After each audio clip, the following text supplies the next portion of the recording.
Hey, what's up guys, Riff here. So today we're going to be talking about some big VTuber related drama involving one of the largest indie VTubers on the scene, and that is of course Cinder, who is now losing a lot of her own fans as well as some of her connections to peers over a barrage of Google Docs that were released yesterday that show many negative things about her from behind the scenes, making a very clear picture that she is someone who is very manipulative, she's paranoid, and very deceitful, and even targets these things not just to anyone, but to some people within the VTubing scene who considered her a friend. She was doing all of this, actively sabotaging some of her own friends in private, trying to hurt their career, all to line her own pocket, to make sure she's the one still on top and that these other people are no longer a threat to her. So we're going to be talking about several Google Docs here. We're going to kind of weave our way through them to get more context as we go. And I promise you it's definitely worth kind of trudging through this video to get more and more context, because as you get more context, the more unhinged all of this gets. And of course, for brevity's sake, I'm not going to read through every single document. You can do that on your own. They're very easy to find on Twitter right now, but I'm just going to quickly summarize the key points and give you some good context to work with here. So let's begin with this individual right here. This was the first Google Doc released onto Twitter by the user Nanolis. And this Google Doc, or at least the tweet sharing it, has 8 million views, to give you an idea of how big of a deal this is, okay?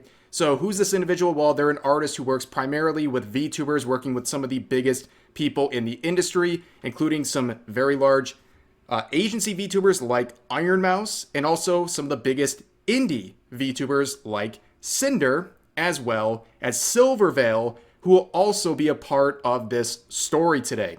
So let's begin with the intro of her Google Doc. So she says this: I wanted to share my experience with Cinder and Red manipulating me, using me, and dragging me into drama while sabotaging, slandering, and spreading lies about people I thought were her closest friends.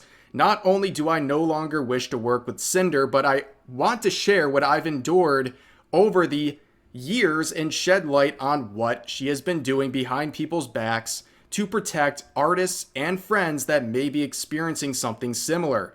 Note, based on working with Redacted, or Red, Cinder's manager, and Cinder over the years, I am sure that they speak for one another, and there is no reason to believe Red was acting without Cinder's consent and knowledge. Whenever I use they or them, it refers to both of them acting as a team. So the first thing to cover here is, who is this Redacted or Red individual who's being mentioned many times? And it's important to understand who they are because their name will come up over and over again, especially in a lot of the early screenshots we're going to be seeing. So this is the Redacted individual, Red, as they're known here, and this is their pinned tweet on social media, and they are Cinder's manager. Now, I picked this pinned tweet to show because I recognize this image. It's from WeebCon 2024, where I was a featured guest, and I mention this because I attended it in person, and I got a bird's eye view of everything going on at the convention, and there was a lot of big names at this convention, especially from the VTubing scene, but I don't think anyone was as big as Cinder. She brought in a lot of people to this convention. Her meet and greet line was out the door. Her merch was flying off the shelves. Every event, including the concert she participated in, was filled to the brim with fans. She was a very big deal. Now, I bring that up not to gas her up or something, but to show that she is doing very well financially. She is at the top of the VTubing scene, at least independently, and she doesn't really have a need for more money and more fame, as it would seem to the normal person, which makes her actions, where she's privately sabotaging her own friends in the industry, even more crazy because it's totally unnecessary with her circumstances. Now, continuing on with this Red individual, you can see this response to what we'll see is Cinder's first and only response to this entire thing, actually ratioing her, okay? This is from Van Peaches. She's someone who's been around the ASMR and VTubing scene for many years. She said this: I remember playing Phasmophobia with you and hearing Red chat away next to you before you debuted like 4 years ago. You told me he was your boyfriend. Then before we met for TwitchCon, you switched up and said, just so you know, my manager is coming with me on this trip, as if I didn't know who he was. It's even ickier to read this tweet knowing he is your significant other and that you're probably going to try and avoid taking responsibility for hurting people who trusted you as friends by nuking the red side of this duo. Now, this is crazy. Once again, for the 1,000th time in the VTubing scene, the VTuber manager turns out to also be the secret boyfriend. Many, many, many such cases, but this is very messy because there seems to be an issue of loyalty here. Now, there was another Google Doc that was released by this Rain individual who is part of the ASMR scene, who shared this detailing their experience with Cinder in private, where at the time, seemingly when Cinder was with this red individual, the manager boyfriend, she was cheating on him with this guy via sexual personal messages and stuff like that. And I'm not going to sit here and read through all this. It's very clear, and the context is abundantly clear that everyone involved in this knew Cinder was in a relationship, and she was venting embarrassing details of their relationship to this guy, and also they were sharing sexual messages and seemingly also like not safe for work photos possibly and stuff like that. Clearly there was that sort of thing going on here, and of course this person's no saint. They're interfering with a relationship and all that, but it just proves there's a very big question of loyalty with Cinder, and we're going to see that pretty much replicated among her friendships throughout this video. And this is the response. And I guess she's not even loyal to the manager boyfriend, because her first and only response to this situation currently is this tweet that she made shortly after the first Google Doc was released. And it seems like an attempt to get on top of this, but it's just backfiring. So she said, effective immediately, redacted, will no longer be managing or overseeing my VTuber activities. He no longer represents me as a creator, my brand, or my intentions. I'm sorry, everyone. I'll make a larger response when I'm able. So, as we saw, Van Peaches would correct Cinder in the replies and ratio her, saying, by the way, this was your boyfriend the whole time, and I predicted you would do this. But also keep in mind, with these sort of teaser apologies where they're like hinting at what they're going to discuss in the apology that's going to come out whenever, it's about what you mention and what you don't mention. And the only thing she really mentions here is redacted, basically kicking the VTuber manager boyfriend to the side and saying, oh, I'm sorry about everything he did. And that's really all she covers. She doesn't cover anything she said herself or any of the really crazy stuff we're going to be seeing in these Google Docs. But yeah, not a very good start. But let's return to the Google Doc, the initial one from Nanolis, saying this: slandering other creators. I will start with screenshots showing them speaking ill of other creators and spreading rumors while manipulating me that it's all in our best interest. In addition to spreading ill rumors, they also complain and accuse Bao of giving their editor too much work, and referring there to, I guess, either a joint effort between those parties or Cinder's, not really sure, but anyways, it says, resulting in the editor not having any time for new clients, which will be important later on. The screenshots below show them showing their affection and appreciation, immediately followed by spreading rumors and lies to make other clients appear problematic to manipulate any future decisions regarding commissions. Now, they share various screenshots proving what they just said, but because we had the name drop here, that is, of course, Bao the Whale, who was another very successful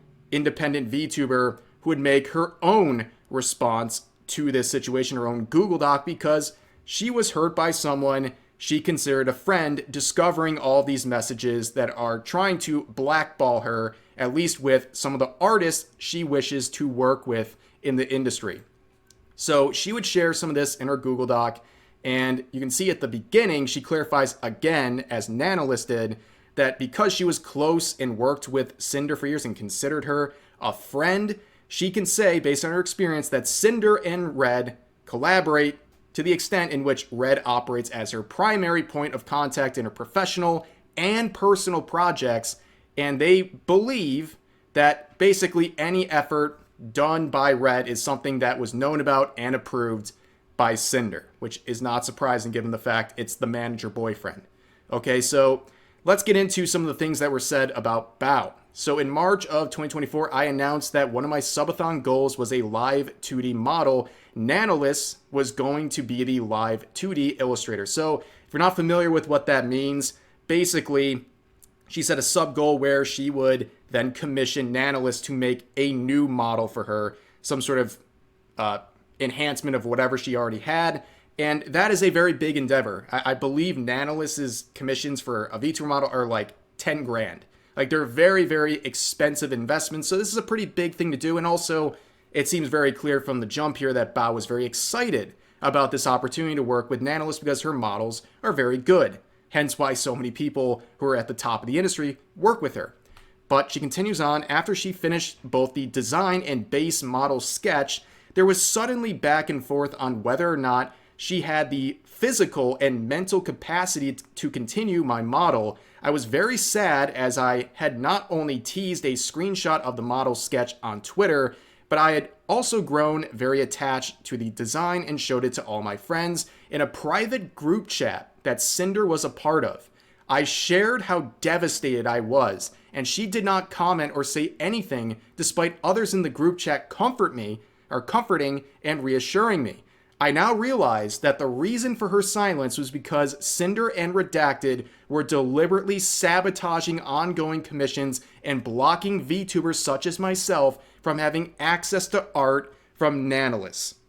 So you can see this screenshot that we'll see multiple times throughout these docs here, basically trying to set up an exclusivity deal with Nanolis. So Redacted here saying, what about we pay you X and you don't have to discount it from the next payment, and we'll continue giving you lots of model work, I think like around 4 years right now, but you don't work with Bao, a censor name, at all again. Models or art. I don't think you've ever done anything with Bao before. Also, we have some other work, yada, yada, yada. So what they're trying to say is, if you agree to this, we'll pay you a certain amount to just work exclusively with us and not with anyone else in the industry, which is already kind of a potentially scummy move, right? You're trying to like gatekeep this artist, but someone having an exclusive artist isn't exactly a crazy thing. But in this case, it is, because one of the targets, Bao, was their friend. They're basically chopping off contact with an artist that Bao already works with through this exclusivity agreements. And that is something pretty messed up, if you ask me. Trying to literally sabotage their own career and some of their activities so they can basically keep reins on this artist because they don't want this artist to enhance the careers of the people around them. But they get even crazier down here.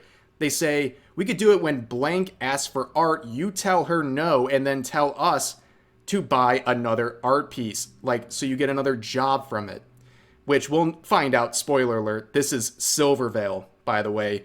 They're so hung up on this exclusivity thing, they'll literally just make up things to commission just to make sure these other parties are not getting anything from this artist. It's a pretty crazy endeavor that they're going for with this stuff. But let's talk about the other things that were said about Bao. There's a bunch of screenshots. Again, I'm just going to sum them up for the sake of brevity here, where they tried to pepper Nanolis with a very negative image of Bao. And then they present the exclusivity agreement. They want to make it seem like Bao is this unreliable, bad person who's going to ultimately be a disappointment for Nanolis. So you might as well sign this exclusivity agreement with us. That's what they were going for. They were saying stuff about how she's been trying to take away some of their editors, that they're convinced that she tried to convince these editors to no longer work with Redacted and Cinder, and that she's trying to bark up the tree of one of their live 2D animators, and that it's so annoying and that she has all these issues. It's really just lined out here. She's been getting on their nerves for a while. She hijacked their YouTube editor, constantly picking up artists that they work with, barking up the tree of the live 2D animators. And also, as pointed out right down here, she has a way of guilt-tripping people to get her way, which is an incredibly ironic thing for Redacted to be saying in this context. But as you can see, it just continues on and on with more things, trying to basically push down these other creators and form this exclusivity agreement that will ultimately work to the benefit of Cinder and to the detriment of the other potential clients. But of course, we had that whole thing where they had to cancel their endeavor with Bao. They had this model in the works and they had to come out of nowhere and basically say, yeah, I gotta cancel this because, well, I have these issues going on and I don't have time for it, the capacity for it. And again, it serves towards this exclusivity agreement, which, again, let's shift gears back to the original Google Doc. I know it's like all over the place, but that's how we're working through this stuff. There is a section about exclusivity and blacklisting other creators. And you can see in the messages below, they mention wanting an exclusivity contract, but they didn't want to pay for exclusivity, but rather when a creator from their blacklist comes asking for a commission, they would guarantee me model work for Cinder only, and if anyone asked for my commissions, they commissioned me instead to compensate for not working with other creators. This felt very strange, given that one of the accusations they made was overworking their editor, yet their solution to me working with other creators was for them to essentially overwork me to keep me from working on other projects. And again, yes, the irony is pretty palpable here, but again, referring to some of the stuff down here, the pressure that they're trying to line up over this whole exclusivity thing is crazy. You also see one of our concerns is that more nano babies means nano models don't have the same value anymore. So, in case you don't know what the nano babies things means, it basically means one of the Vtuber models she created that they would be referred to as nano babies, right? And they're trying to put pressure on nanolists, saying if you keep making more models and you keep working with more people and, you know, making a living for yourself, you're going to make these models less valuable for Cinder and you're going to hurt her bottom line. You can see the angle they're going for right there, but there's also some more redacted sections over here, but Cinder herself would respond to this whole point about the nano babies not having the same value anymore. And she would say this in response to Nanolist saying, hey Cinder, hope you're doing okay. I talked with Red and I believe he talked to you already. I thought it would be best if I just checked here personally. Actually, I wanted to know better your thoughts because Red tried to talk to me and I think I misunderstood things. They ask, what's up?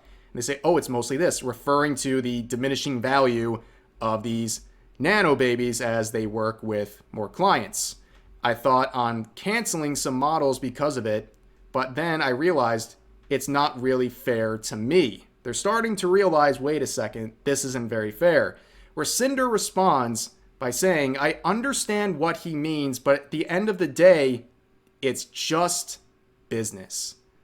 That is the quote that people are taking away from this. We've heard other infamous quotes in the VTubing scene that have backfired or presented themselves as very ironic with context, but the whole thing about it's just business at the end of the day is a perfect summation of what's going on here. It's all just business to Cinder, and that's okay, right? On its face, it's okay to treat this like a business and to try to maximize your opportunities. But when you're already at the top of the VTubing scene and you're privately going around and sabotaging the careers of your own friends and other peers, that's crazy. That's absolutely crazy behavior. Now, let's go back to this right here. You're seeing some more redacted names. Don't work with blank ever again. Down here, again, you don't work with these people ever again. And there was also this mention about when someone asks for art, this particular individual. Well, we know who this individual is now. It is Silvervale, another person who is very popular in the VTubing scene and really just content creation in general. And she made her own statement about this because based on context, she figured out a lot of these mentions were about her. But this is an interesting one because she's not friends with Cinder. In fact, a lot of the details we're going to see is a lot of pressure being put on Silvervale by Cinder to form a business relationship or a forced friendship, really just for financial opportunities, that leaves Silvervale uncomfortable and constantly rejecting Cinder and her ideas regarding those things I just mentioned. But let's begin with the intro from Silvervale, saying her intention is to give herself closure of these events that personally affected her.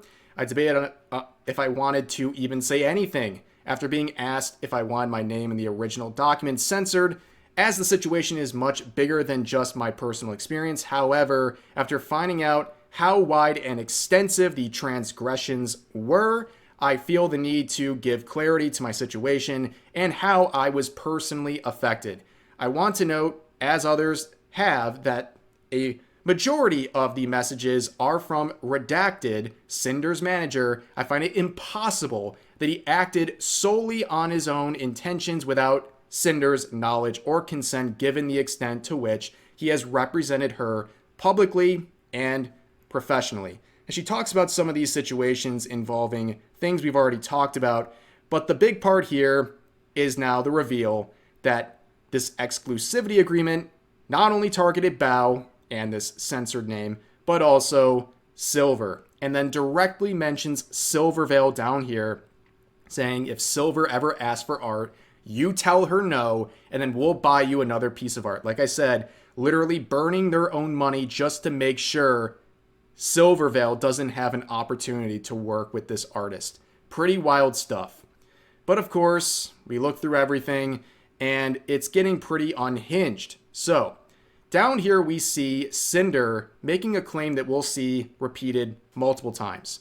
So when Nanolis starts saying that they're sorry for stepping back on this exclusivity deal, that they wanted to apologize personally to Cinder, and that they've talked with Red as well, and they don't want to be dragged into personal issues and drama and stuff like that, and that they don't want to basically abandon Silvervale as a client, and it's destroying their mentality to do that kind of a deal. Cinder says, I get it, Nano, and it was unfair to push this on you, but it's just really confusing going back and forth about it.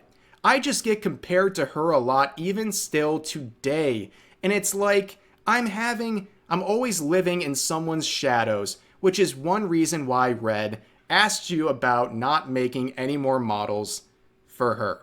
So you can see that this comparison to Silvervale is just living rent-free in her mind. And also just speaking casually here, like I don't really get the connection that much. And also I would say Cinder really shouldn't be so threatened by everyone around her. Like I said, she's up at the top. I don't know why she's so hostile to everyone that's even close to her. But of course, this mention of someone kind of ripping off their brand, reminding people too much of themselves or being compared to, is something we've seen before with Nyantails here, okay? Someone from the ASMR scene pointing out that a couple years back, they were dogpiled by their community, by Cinder's community, because she decided to make a Cuddles with a Lonely Hellhound ASMR audio, okay? So, in case it wasn't clear already, Cinder has a Hellhound themed VTuber, and people in her community, seeing that someone had the audacity to try to claim any sort of ownership of a Hellhound concept, even making an ASMR roleplay audio using the concept of a Hellhound, they thought that was ripping off Cinder. And people in the community were saying stuff like, you're cringe, she was getting dogpiled, had to remove a lot of this stuff because of the overwhelming dogpiling. And you can see on tweets like this, liked by Cinder. And also Redacted as well. Not too surprising. But this pettiness and this crazy notion that she owns the concept of a hellhound and is supporting people dogpiling on this other creator because she dared to use the concept for an ASMR roleplay is wild. The unbelievable pettiness is crazy, and also just reminiscent of a better time when likes were public. Miss those days. It used to be such a good tool. But let's go back to the art or the Google Doc from Silvervale. And this is the most brutal section. If you hung in there for the, 25 minutes we've been talking, okay, this to me is the most brutal, hard watch of this entire thing. It's just embarrassing. And again, the greediness is off the charts. So it's titled Cinder and I.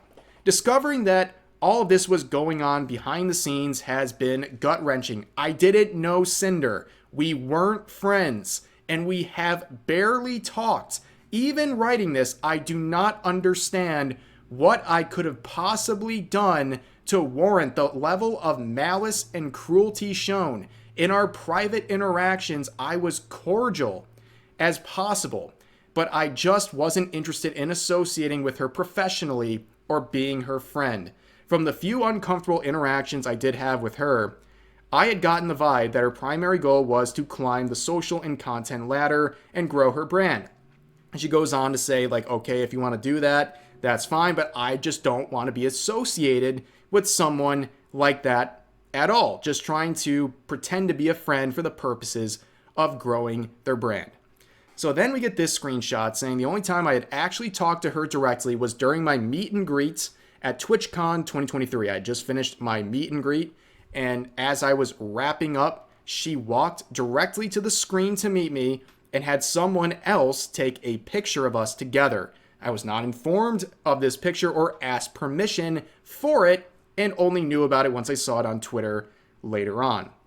And you can see Cinder cosplaying her own character talking to Silvervale on the meet and greet, the virtual meet and greet, and she captioned it, "Stop by to say hi after my meet.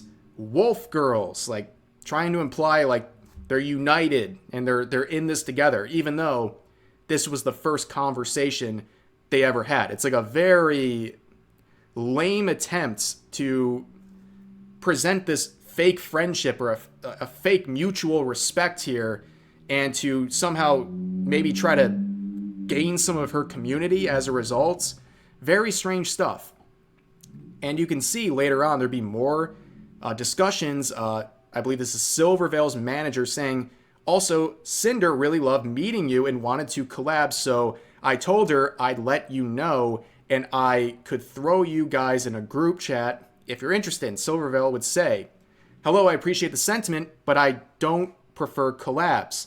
And the manager says, "No worries. I hope you're having a good weekend." And Silvervale says, "Aw, thanks. Still busy with a lot of IRL stuff. Sorry for not being interested in collabs. I just like to do my own thing, but I'm always open to messages, yada, yada, yada." So then after that, Cinder would then reach out directly to Silvervale and have this private DM saying, "Hi, Silver. Sorry for getting back to you late. I've been super sick from TwitchCon, yada, yada, yada. But yeah, no worries if you don't prefer to stream together. My manager suggested something more like sponsorships, merch, music, or some kind of other project together that maybe Mythic could help with if needed. I'd love to chat more either way." And Silvervale responds by saying, "No worries, it's been super hectic and busy for everyone. I hope you're feeling better. I'm really flattered by the persistence, but I'm just not interested in transactional relationships with anyone. I hope you can understand."